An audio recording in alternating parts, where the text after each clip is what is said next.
दहिसर पूर्व ते मुंबई महानगरपालिकेच्या मुख्यालयापर्यंत प्रवास करण्यासाठी रोज बराच वेळ जातो. वाहतूक कोंडीचा सामना करावा लागतो.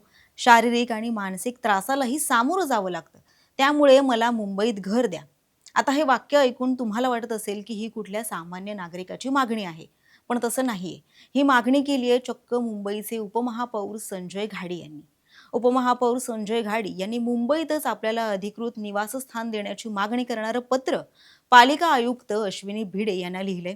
खरं तर उपमहापौरांनी आपल्या पत्रातून नकळतपणे मुंबईकरांच्या रोजच्या जीवनाचं वास्तवच मांडलंय.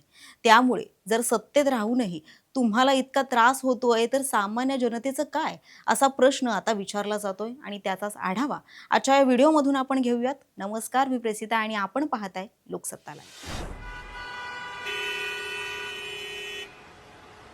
उपमहापौर संजय घाडी यांनी पालिका आयुक्तांना पत्र लिहून मुंबई शहरात घर द्यावं अशी मागणी केली आहे. आपल्या पत्रात त्यांनी म्हटलंय की मुंबई महानगरपालिकेच्या उपमहापौर पदाची धुरा सांभाळताना दैनंदिन कामकाजाच्या अनुषंगानं विविध महत्त्वाच्या प्रशासकीय बैठका, चर्चासत्र, महापालिका सभा, उपमहापौर कार्यालयात येणारे नागरिक, लोकप्रतिनिधी, वरिष्ठ प्रशासकीय अधिकारी, अभ्यागतांच्या भेटी व प्रशासकीय कार्यक्रमांना वेळेवर उपस्थित राहणं आवश्यक असतं. परंतु मी दहिसर पूर्व येथे वास्तव्यास असल्यानं दहिसर येथून महापालिका मुख्यालयापर्यंत दैनंदिन प्रवास करण्यासाठी प्रवासामध्ये माझा बराच वेळ व्यतीत होतो. प्रवासादरम्यान वाहतूक कोंडीला सामोरं जावं लागत असल्यानं मानसिक व शारीरिक त्रासालाही सामोरं जावं लागतं. परिणामी महानगरपालिका मुख्यालयात वेळेत पोहोचणं शक्य होत नाही. त्यातच आता पावसाचे दिवस सुरू झाल्यानं प्रवास अधिकच त्रासदायक होणार आहे. त्यामुळे भायखळ्यातील राणीच्या बागेत महापालिका अतिरिक्त आयुक्तांचं सेवा निवासस्थान असलेला बंगला हा सध्या रिक्त आहे.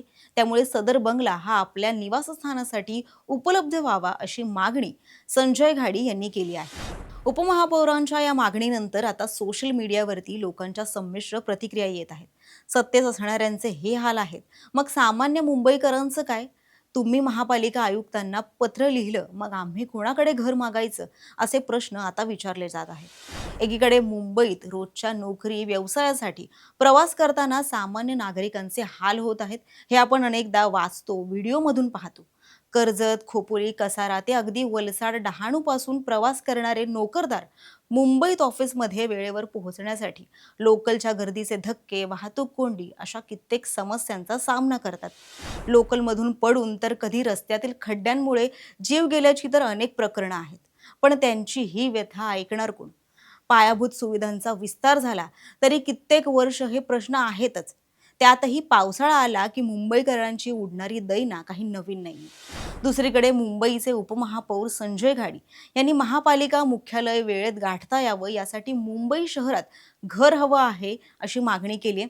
इथे मुद्दा उपमहापौरांना घर मिळावं किंवा नाही हा नाहीये, तर त्यांनी उपस्थित केलेला मुद्दा हा त्यांच्या दृष्टीनं बरोबर देखील असेल.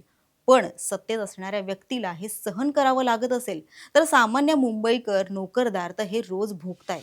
त्यामुळे मुद्दा इतकाच आहे की लोकप्रतिनिधी असो किंवा सामान्य मुंबईकर, प्रवासातील हा त्रास कमी व्हावा आणि त्यावर तोडगा निघावा हीच अपेक्षा आहे.